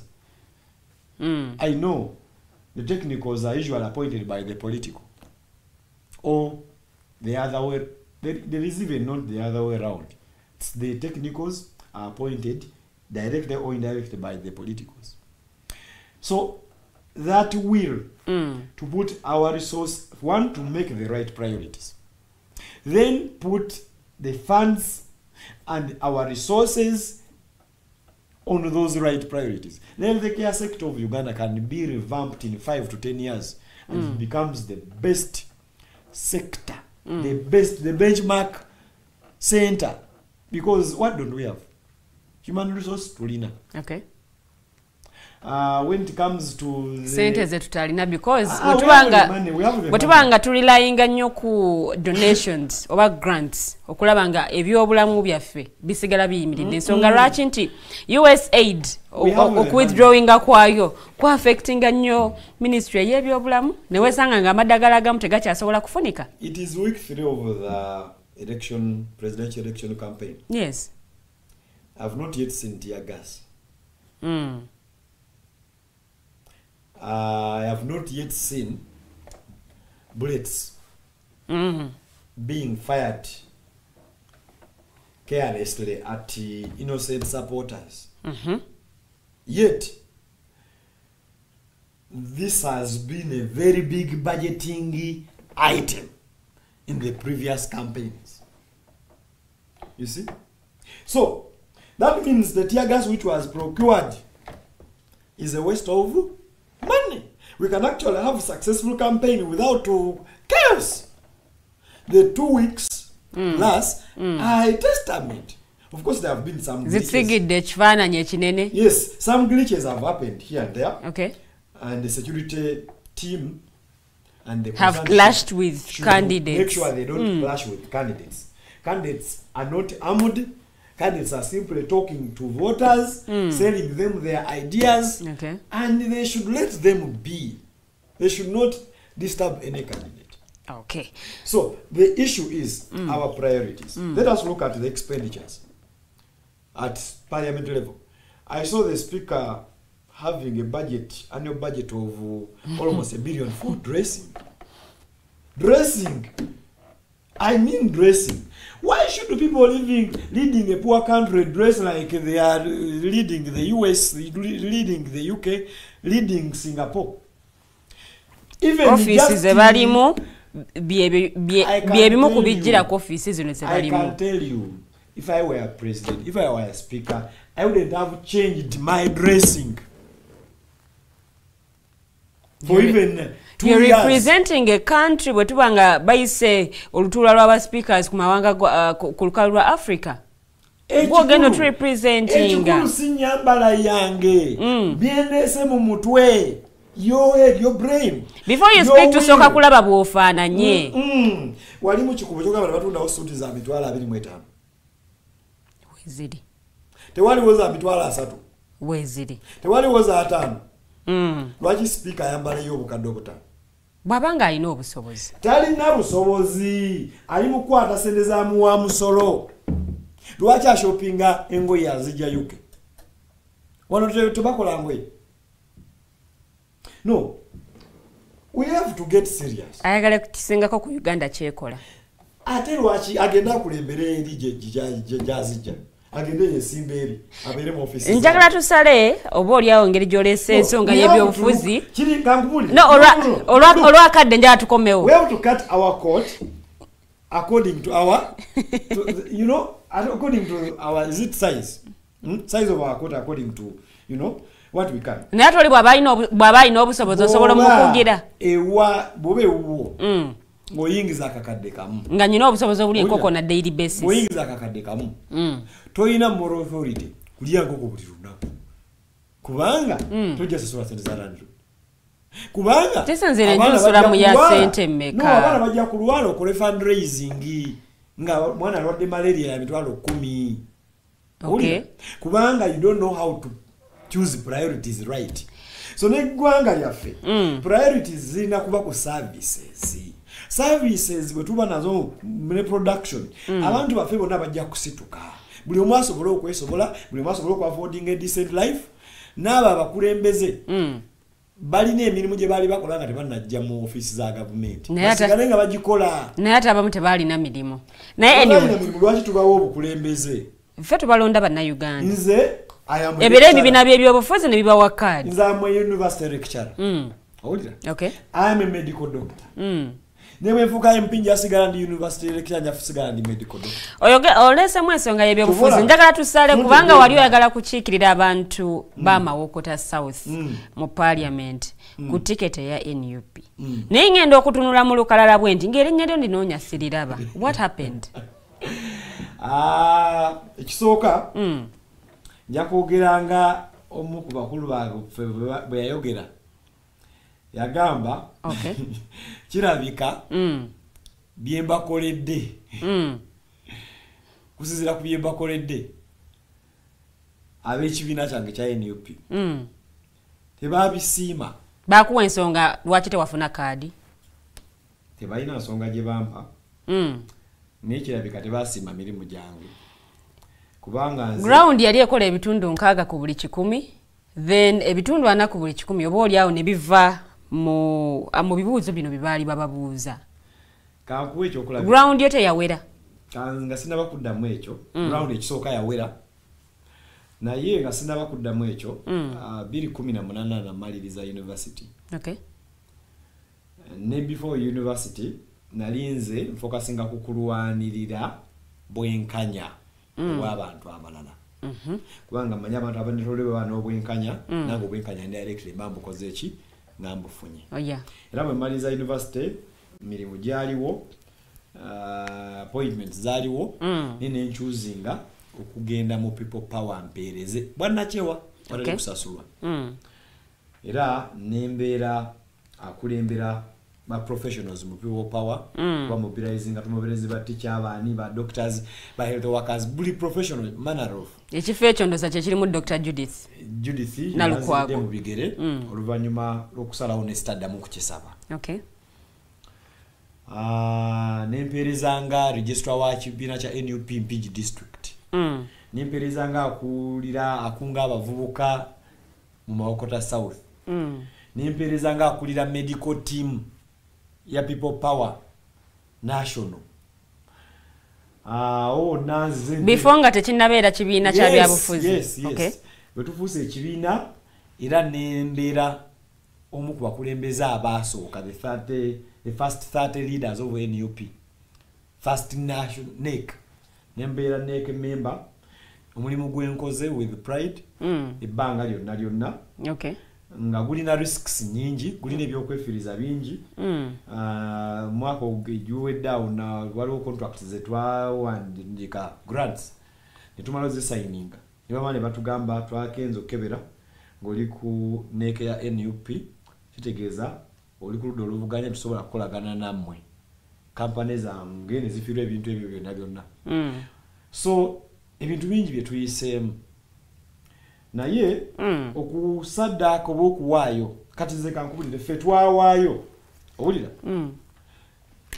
ffe ebyaffe nga tetulina backup nga tumanyi tulwanirira kukyusa ki gwanga bino bye byali bikugaranti ng'ofuna kaadi nga tetulina backup yes bino byonna byokoze emirimu gyo gy'okoze don't you think in a sense of entitlement ensonga no emirimu gyo gy'okoze tekirina okuba ensonga owulira nakati Dr. Joel emirimu egisinga ku gigyo Dr. Joel don't you think in a sense of entitlement yeni mukutta abamu ku bakulembeze nti nze nakola kino era nsuubira kino so that means bino byonna wabikola because you had a motive you had a clear motive or you had a goal at the end of the tunnel eyokuba nti oweebwa card because watekamu ABCD.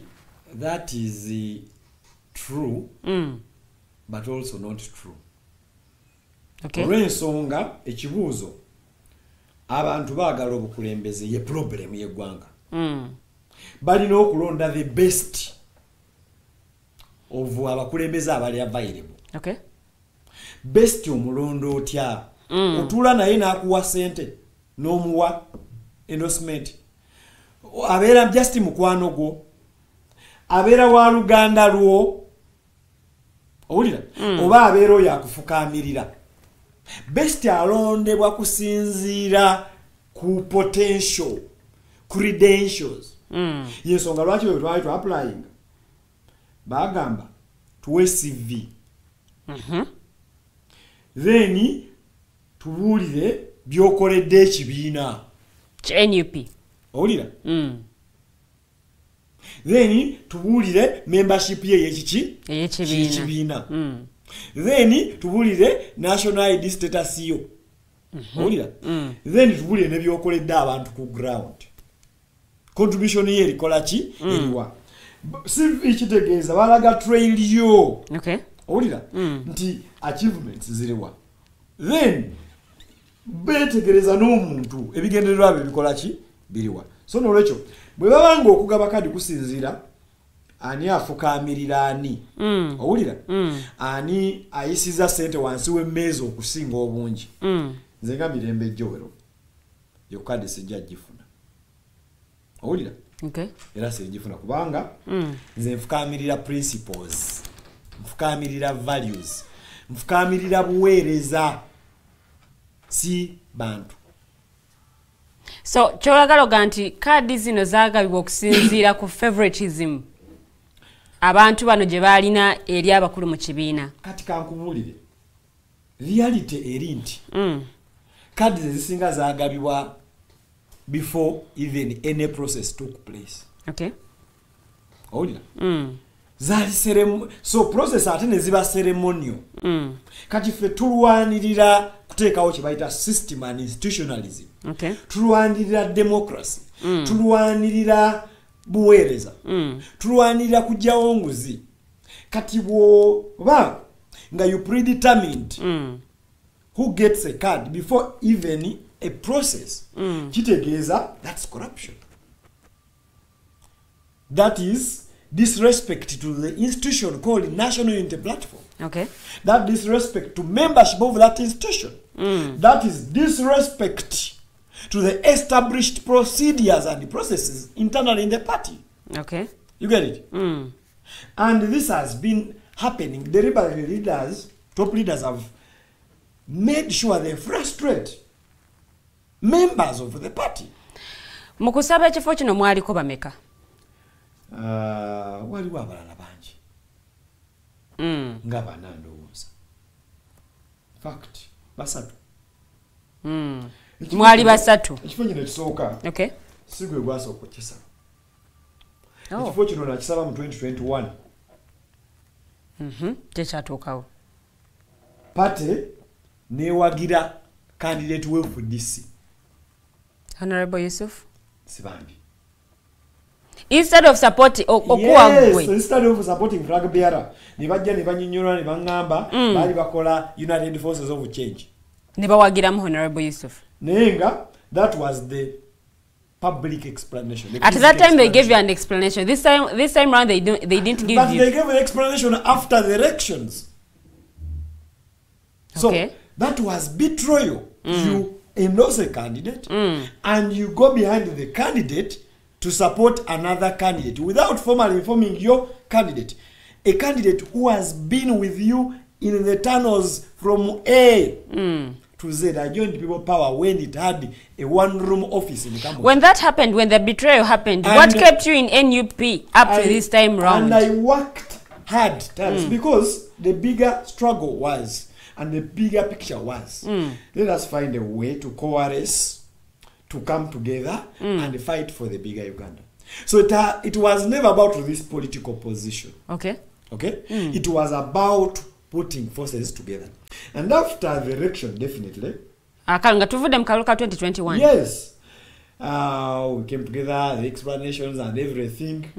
No sala. And I personally put them to task and I said, I will not accept to work with you until when this is the rest. And they told me clearly. Bibagambe mu Luganda. Yes. Nibangamba mu butongole. Kino tekigenda kuddamu. Okay? Why not about processes? Kubanga, no one should be against a party X supporting a candidate of another party. Okay? Nechina kolebwa mu butongole. Netugamba nti nze party eno si wano sigenda teka ku candidate tugenda wagira candidate wono party. Ensonga lwaki ku mulundi guno? For example, I have seen my party president, Kyagulanyi Ssentamu Robert, speaking a lot of good things about Kadag. amuyita sengawe era bwe yabadde busoge yamuyise sengawe namuyimbira naye Kadaga weesibi waliwo candidate wa NUP. That is political endorsement of Kadaga vis-a-vis a young lady who is contesting against Kadaga. You get it? Yeah. That is hypocrisy. That is not acceptable on the principles and values. Talk to the young lady and tell her that me, I want to support Kadaga, such that she doesn't waste her money. Political activities call for expenditures. Nate mu 2021 kukwesimbawo ku kifo ky'obwa speaker bwa parliament abakulembeze abamu okuva mu NUP bagamba nti fe ekibiina kyatulambise gwe tulina okusimba mu mugongo kubanga owa opposition mwalimu Honorable Ibrahim Semujunganda anti obwo bwe bunnanfuusi era nga yafuna obululu 15 obwo bwe bunnanfuusi abantu bawagira bye bawagira kusinziira ku benefits zibali mu kufuna. That is not allowed. Wagire omuntu okusinzira ku principles, ku values, the bigger agenda of changing power. Okay? Era bera open ogamba omuntu titugenda wagira Kadaga weni ale kubanga twetaaga atumobilizing obululu bweni ale mu bujje mu NUP. Era yesimbe Kadaga mu research kolechi ajivema amekono nachi sente n'ebifo ebiki ebirala. Hypocrisy. Naye Dr. Joel. Wanji. Ground ekola ebitundu nkaaga ku buli 10. Ku ground ewuwo baatuuka. Gwe nze be nabuuza ntambudde constituency yonna. Nalemwa okufuna omuntu omu oba mukulembeze wa kibiina wakunga oba muntu wa bulijjo eyagamba tinze bambuuza. Bajja babuuzaani. Kirabika babuuza mpewo. So kitegeeza ground tebabuuzaako kumanya bw'oyimiridde. Baagaba kaadi z'abakansala. Gwe tewalaba bwe baagaba kaadi z'aba MP. Tewali bantu bajja kugamba okay babuuza database bagisharing. Bwe walio mu kalulu process mubaamu abangula n'awangulwa. Nibo bawo results eziraga nti ono obululu yafunye 10 oli yafunye 12.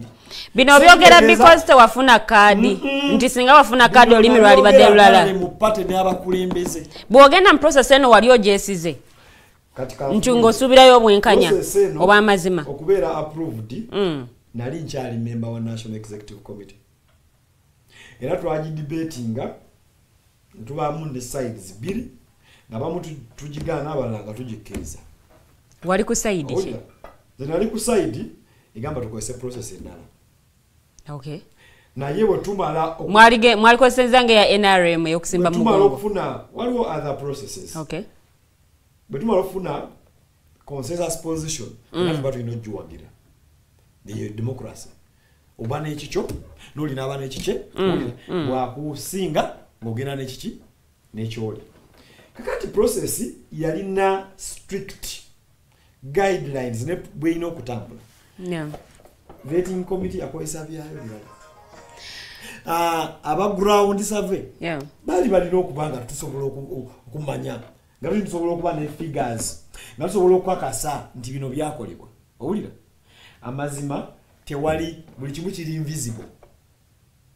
Tewali kyakolebwa nga kirabika. Buli kimu kiri invisible nawe kandi ne bosaba banda bakolabe ku results tebasobola zikulaga. Okumanya bwa performing. Okitegeera. Kati kitegeeza ki? Abantu baatula somewhere ne baditaminika. Ne petitions zakolebwa tewa petitioninga kubanga mu ba petitioninga sofa abantu mwenda ebintu byakyuse. However, ebya Makinde West tebyakyuse. Ebintu birwe byakyuse. Abantu abo bogamba bakyuse babadde bali tebaba wakadi, tebawa wakadi mu kifo ekyo. Waliwo be bali ba wakadi nga byakyusiddwa bukyusibwa. Ngani? Era amanya kubanga nga kwaveiringira. Kati waliwo bade kadi mukono eyo. Amawulire agaliwo galaga bulungi nti yesimbawo mu kamefu k'enyali mwaka 2020 guno 2026 2025 nagwa nafuna kadi kati najja mu NUP nga mu kifo kyo mulimu enkambenti MP owa NUP ebatamuwa kadi ebagiwooli yavudde mu yero ono ne batamwa naye nga ground terina kyeraga nti ono yasala n'agenda mu enyali osobola mwogera erinnya limukono omukyala ndoza ko baade bamuyita mongini naye kadi ya kadi kurabudde gobajeeko kadi zo bamuyita bannabukera nakawoyani kulwobudde bwe tusigaze obutono kadi yagenze what next obadde ongamba musimanya saapiringa bwemba nkugambye na raising issues nontannally nezitakolebwako before the cards were even brought to the public kati bwemala ofulumyanga ofulumiza ku rongo issues already ezenjogedeko ate gwe yasaza omusango ate nzije nkugambe njulire gy'oli what next nga kadi togirina singa waliwo tribunal eyaba elders evudde somewhere else etali biased nga bagitaddewo nti gye tulina okujuliramu nandiwandiisa okujulira kyekiddako abantu bewaffe beekalakasaawo ne bagamba bo bajulira tebagamba mwene munajulira nze mbimanyi tewali kigenda kukola ki kukyuka so tubadde twebuuza ku bantu banga lino lyonna era nga tugenda kulangirira munnaku ezitali kyawala kye tuzzaako nga tiimu Dr. Mirembe Joel okyalimu NUP tiimu yaffe bagiyita temubongoota okyalimu NUP nze ng'omuntu okuddamu okuweereza mu NUP ng'ekibiina walina okubaawo ebikyuka mu ngeri emirimu gye gikolebwamu mu kibiina ewatali ekyo mba sisobola kuddamu kuweerereza mu system efaanagana ku ngulu nti namu ng'ate munda erimu ebituli biki bingi naye kibiina kyekyatugaana okuweerereza mu NRM lwa butali bwenkanya lwa butagoberera mitendera oba ze tuyita processes lwa kubaako baana na byana ebintu ebyo tetusobola kubanga tuli mu bikola ng'ate tulwana kutwala buyinza lwaki tosimba mugongo gw'omuntu ekibiina gwe kyasazeewo ne kiwa kaadi kati omuntu gwe baadde n'ekibiina alina already kati abadde alina office ku district office eyo agikoleddemu emivuyo emiyitirivu nentuuka n'omumukwasa anti-corruption unit yajja nekwata ab'ebutambala era abatunda emirimu n'abakoze emivuyo ku district nekwata ab'eggomba newaffe ne bajja ne bakwata abantu 5 nga naye kwali njagala tuwunzike show yaffe olwakadde akatatusobozesezza naye gwe mukulaba okuko principles mpagira values owulira siwagira ba individuals era individual yenna atambuza principles ne values ye mukwano gwange mu mbeera wakati waliwo ekya influencing okuba nti tewasobola funa kaadi yes kyoyinza okwemulugunyako kiki ekyo ebintu ebimu tujasalawo obutabyogera budde buno naye akaseera akatufu kajja kukola ki kuba bwe tunabyogera obudde buno bajja kulowooza ntwogera lwa kaadi owulira naye nga ge mazima gali kuki ku ground si buli abatulabye olunaku olwaleero kale abatulaba TikTok tubeebaza era tubasaba eddoboozi lya TikTok mulyongereyo lituuke mu nsi yonna kubanga wano ewali amazima agatali filtered abantu bange ab'emawokota south mbasaamu ekitiibwa mbeebaza obuwagizi ennyo era akaseera kano tukeewadde tukakkane tuleme kubeera bakaawu tutunulire ekifaananyi ekinene ekyobuweereza era njagala kubasaba tugenda mu kalulu nyerondo omuntu gw'olabamu obusobozi bw'okutuusa obuweereza ku kitundu kyo londo omuntu oyo alina ensa alina ennono z'atambulirako londo omuntu oyo nga tomulonda nakusinziira na ku kkala kubanga kkala zibeera mu kalulu bwe biggwa ate ebintu biba biralamuko tuba twagala buki buweereza obuweereza logenda buuza kibiina kya byabufuzi ogenda bubuuza muntu oyo ali mu ofiisi mbasaba ku mitendera gyonna ku kansala ku meeya tulonde nga tukozesa mitwe tuleme kulonda busente ate twetegereze omuntu abadde mu ofiisi n'akola emivuyo bw'omuzaayo bw'ono President Kyagulanyi yagamba nalumansi tonkabira kitegera so nolwekyo tulina kulonda abo abantu betukakasa bajja kutuweereza mu ngeri enjawulo. Njagala okukubira omulanga gavumenti ensonga y'okuzanyira ku ssente oba allowance esasulwa aba senior house officers by intern doctors mujesonyo sente ezo ziddeyo in fact basasulwe sente zitegereka obukadde 2.5 kubanga sente ziraba mala ne bazijjako n'omusolo.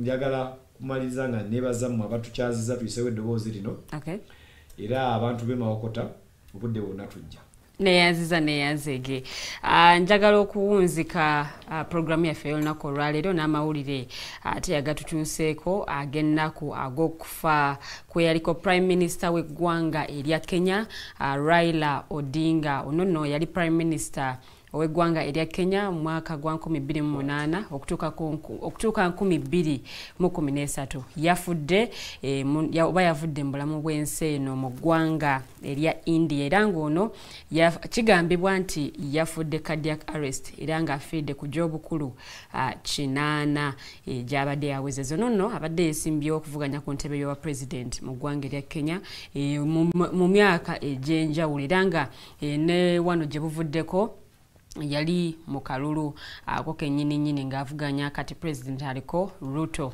Nenno ono avudde mu bulamu bw'ensi eno ku myaka 80 egy'obukulu. Tusaba omwoyo gw'omugenzi Omukama Katonda agulamuze kisa. Kale nno nyini wengenda okubanga mbasiibulira mwebale nnyo okubeerako, mwebale kulaba, mwebale kutulabira ku mikutu egy'enjawulo. Njagala okubagaliza olunaku olulungi tusinkana omulundi ogujja mweraba.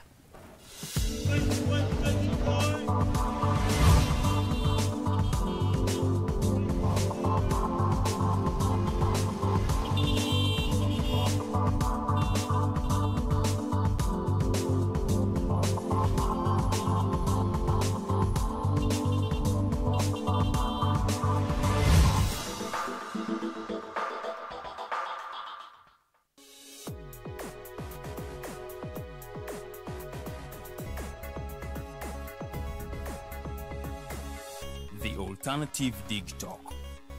Real issues, real talk.